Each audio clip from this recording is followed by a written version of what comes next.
nama saya Natasha Rawini Ruman dari kelas A4 Keperawatan semester 2 Universitas Pembangunan Indonesia. Di sini saya akan menjelaskan tentang pemeriksaan darah. Pemeriksaan darah adalah tes darah yang dilakukan untuk mengetahui jumlah sel darah merah, sel darah putih, dan trombosit dalam tubuh Anda. Jumlah sel darah dapat menggambarkan kondisi kesehatan Anda sehingga bisa membantu dokter dalam menentukan diagnosis dan pengobatan. Tujuan dilakukan pemeriksaan darah. Pemeriksaan darah biasanya dilakukan bila dokter membutuhkan pemeriksaan lebih lanjut setelah menanyakan gejala riwayat kesehatan dan melakukan pemeriksaan fisik. Pemeriksaan ini juga sering dilakukan secara medical check-up. Salah satu tujuan adalah untuk mengetahui kondisi kesehatan seseorang secara keseluruhan, sekaligus mendeteksi lebih awal penyakit yang mungkin terjadi. Pemeriksaan darah juga bisa dilakukan untuk memantau kondisi Anda jika Anda sedang dalam pengobatan atau menderita penyakit yang bisa mengaruhi jumlah sel darah, misalnya penyakit demam berdarah. Prosedur pemeriksaan darah lengkap. Pemeriksaan darah dilakukan dengan cara pengambilan darah dari pembuluh darah vena yang terletak dekat dengan permukaan kulit.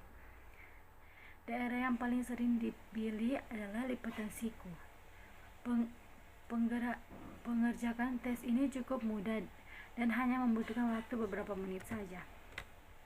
Berikut ini adalah langkah-langkah yang biasa dilakukan oleh perawat atau petugas laboratorium saat mengambil sampel darah untuk memeriksa darah lengkap. Yang pertama, membersihkan area kulit di lokasi pengambilan darah menggunakan larutan antiseptik. Yang kedua, meningkatkan tali elastis pada bagian atas lokal pengambilan darah agar aliran darah terbendung di area tersebut. Yang ketiga, memasukkan jarum ke dalam pembuluh darah vena dan menyedot darah sejumlah yang dibutuhkan, lalu menampungnya di dalam tabung kecil. Yang keempat, menutup luka bekas tusukan jarum dengan perban. Yang kelima, menempelkan label berisi nama dan waktu pengambilan darah pada tabung penampung darah, lalu mengirimkan ke laboratorium untuk diperiksa.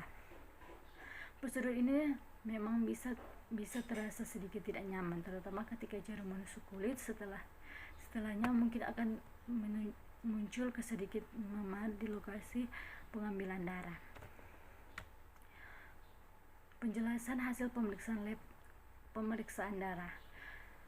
Dalam pemeriksaan darah lengkap ada 3 jenis sel darah yang akan dihitung oleh petugas laboratorium, yaitu sel darah merah, sel darah putih, dan keping darah.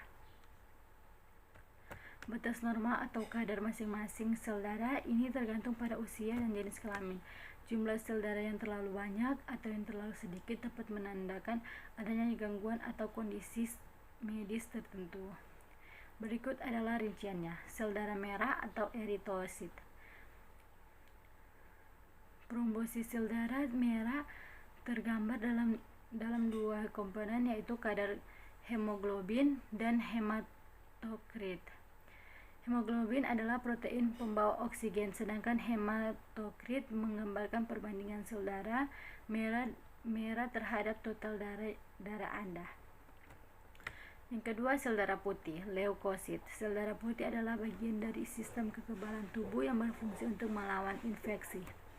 Yang ketiga adalah trombosit. Trombosit berperan dalam menghentikan perdarahan dan menyembuhkan luka. Kadar trombosit yang tidak normal, baik itu terlalu tinggi maupun terlalu rendah, menggambarkan adanya gangguan pada proses pembekakan darah. Pemeriksaan darah dapat membantu dokter untuk mendiagnosis penyakit yang diderita. Namun bukan berarti pemeriksaan darah ini perlu dilakukan setiap kali Anda sakit. Ada kalanya dokter sudah bisa mendiagnosis penyakit Anda hanya dengan menanyakan keluhan dan melakukan pemeriksaan fisik. Demikian dari saya, terima kasih ya. Akhir dari video ini, saya akan mengajak teman-teman untuk bergabung bersama kami, mahasiswa UNPI, Untuk adik-adik atau teman-teman yang baru lulus SMA atau SMK, ayo bergabung bersama kami di Universitas Pembangunan Indonesia. Bisa mendaftar melalui link atau bisa datang langsung ke kampus. So, tunggu apa lagi? Mari bergabung bersama kami. Terima kasih.